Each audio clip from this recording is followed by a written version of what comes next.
Assalamualaikum warahmatullahi wabarakatuh.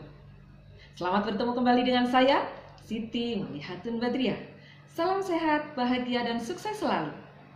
Teman-teman para pemirsa yang berbahagia, pada kesempatan yang sangat luar biasa ini kita akan membahas kembali mengenai hukum perjanjian. Untuk kali ini kita akan membahas mengenai akibat perjanjian. Apa akibat perjanjian?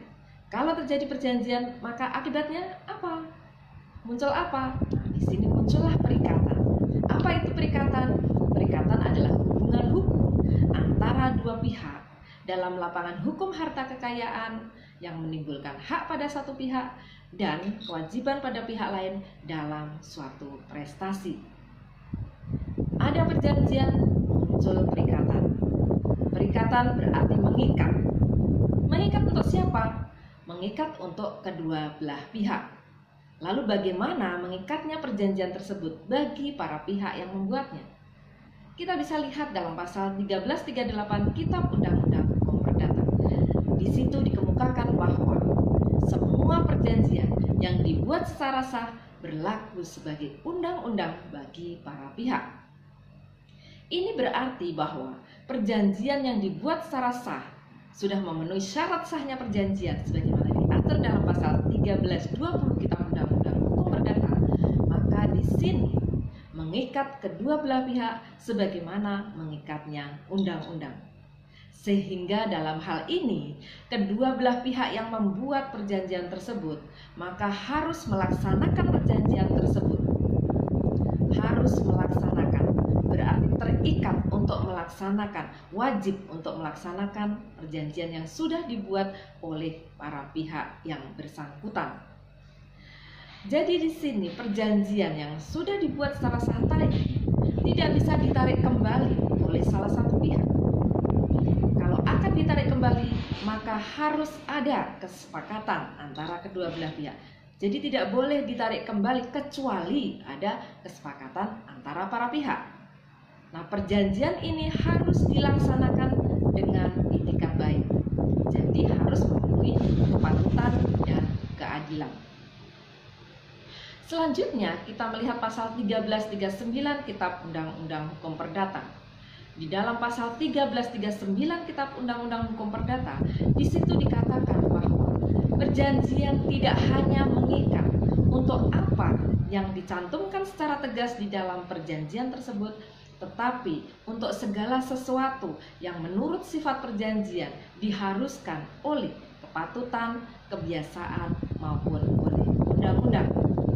Jadi, perjanjian itu tidak hanya mengikat apa yang sudah ditulis secara tegas di dalam perjanjian, tetapi apa yang tidak ditulis dalam perjanjian, namun menurut sifatnya, menurut sifat perjanjian tersebut seharusnya ada, diharuskan ada oleh kepatutan, kebiasaan, maupun oleh undang-undang. Nah, pasal 1347 di situ mengatakan bahwa hal-hal yang menurut kebiasaan selamanya diperjanjikan dianggap diam-diam dimasukkan dalam perjanjian yang bersangkutan.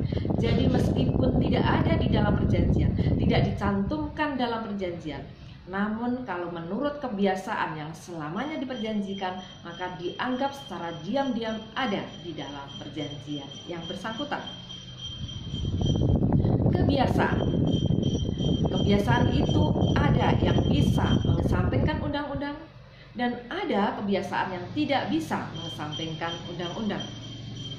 Kebiasaan yang dapat mengesampingkan undang-undang di sini ditafsirkan dari pasal 1347. Sedangkan yang tidak dapat mengesampingkan undang-undang bisa ditafsirkan dari pasal 1339 Kitab Undang-Undang Hukum Perdata.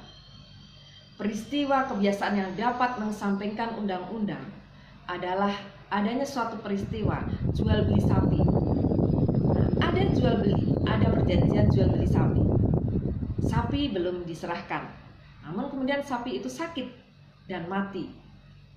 Nah, inilah muncul risiko siapa yang harus menanggung. karena sapi tersebut sudah diperjanjikan tetapi belum diserahkan kepada pembeli dan sudah mati karena sakit tadi. Menurut pasal 1460 Kitab Undang-Undang Hukum Perdata, jadi menurut undang-undang, ini adalah tanggung jawab pembeli. Tanggung jawab pembeli. Namun menurut kebiasaan yang selamanya diperjanjikan bahwa kebiasaan terjadi overmah ini adalah risiko dari penjual. Maka di sini oleh Hokrat kemudian diputuskan bahwa di sini menjadi risiko dari penjual, sehingga kebiasaan di sini dapat mengesampingkan undang-undang. Di dalam undang-undang pasal 1460 tadi dikatakan bahwa ini adalah risiko pembeli, tetapi menurut kebiasaan ini adalah risiko dari penjual. Dalam hal terjadi overmah, maka risiko ditanggung oleh penjual. Kemudian kebiasaan yang tidak dapat mengesampingkan undang-undang. Ini peristiwanya dalam sengketa mengenai sewa menyewa rumah. Ada seorang penyewa rumah yang tidak membayar uang sewa, kemudian digugat oleh pihak yang menyewakan rumah. Dan pihak penyewa rumah mengatakan bahwa dia bukan tidak mau membayar, tetapi sebenarnya mau membayar. Tetapi karena uangnya tidak diambil, padahal sudah disediakan, maka di sini tidak dibayarkan. Nah, kemudian di dalam kebiasaan itu uang sewa diambil, tetapi menurut undang-undang ini ada yang namanya utang antaran dan ada yang namanya utang ambilan. Dan sewa menyewa ini ternyata termasuk utang antaran, sehingga pihak penyewa seharusnya menyerahkan kepada si orang yang menyewakan. Maka di sini seharusnya penyewa tersebut yang harus membayar mendatangi pihak yang menyewakan. Nah, itulah tadi mengenai akibat perjanjian.